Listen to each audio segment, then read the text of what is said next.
Oh, jamani shemeji yangu. Vipi? Habari? Upo? Ngoja nitambulishe. Huyu ndo mume wangu. Unaweza kumta shemeji. Oh. Nakumbuka kwa ninaambia kwa mume na kachana. Na muda gani miaka? Kama miaka 5. Kipi kilikuuza mpaka unatoka kwa mume wako? Kitu kilichoniuzi, mama mkwe alikuwa anipenda kabisa. Anipenda kabisa. Bado tu ungemsikiliza mume wako kwa shida. Yaani kabisa nimsikiliza ila muda ndio nikafikiria nimueleza kwamba mama mkwe ananiuza. Ndio hivyo hata nilienda kwao mama mkwe akanifukuza kabisa. Ila tulikuwa tunapendana. Nataka nikwambie kitu Shem. Unajua mamangu ashasalenda. Mpaka juzi hapa alikuwa ananiambia, "Hivi mwanangu ni lini?"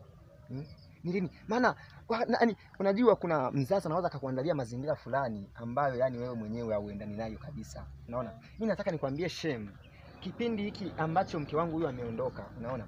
Yani mama, kina mama mdogo ashaniandalia yani wachumba wengi, unaona? Kumbe wao lengo lilikuwa ni kwamba wanitafutie mke ambao yani wanamhitaji wao, unaona? Ukija kuangalia mimi moyo wangu ulikuwa unapenda.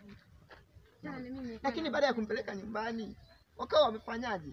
Wamemfukuza kwa malengo yao wao wenyewe, kwa manufaa yao, unaona? Lakini mimi huyu ndo nampenda. Sasa hapo mnafanya. Lakini baada ya kuona wanaleta wake, wanaleta wachumba mimi na wachukia na fanyaje? Baadaye mama akafanyaje? Akafikia hatua akakubali kwamba huyo mke wako wa kwanza inaonekana kwamba ulikuwa unampenda kweli, unaona? Kwa hiyo ndo mpaka sasa hivi nilikuwa kwenye kukushani, unaona? Ili nimpate, unaona? Kwa kuwa mama ameshalizia, ameshakubali, unaona? Ameshamkubali mke wangu jamani. Mbele ya dada yako, mbele ya mdogo wako, nisamee mimi, nisamee na mamangu pia. Alifanya kosa ambalo alikuwa alijui, lakini sasa hivi ameshajutia. Mamangu ashajuta kabisa. Hebu nisamee mamangu. Nisamee mimi kwanza. Najua hata nikikusamea mama mkwe anipendi. Amna, sasa hivi ashakupenda. Ashakupenda kabisa.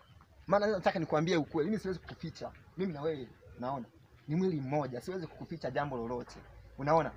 Yaani mama yangu baada ya kuniletea wachumba zaidi ya 5, mimi nawakataa. Wakaniwekea vikao na vikao, mimi nakataa. Unaona? Imefikia hatua, unaona?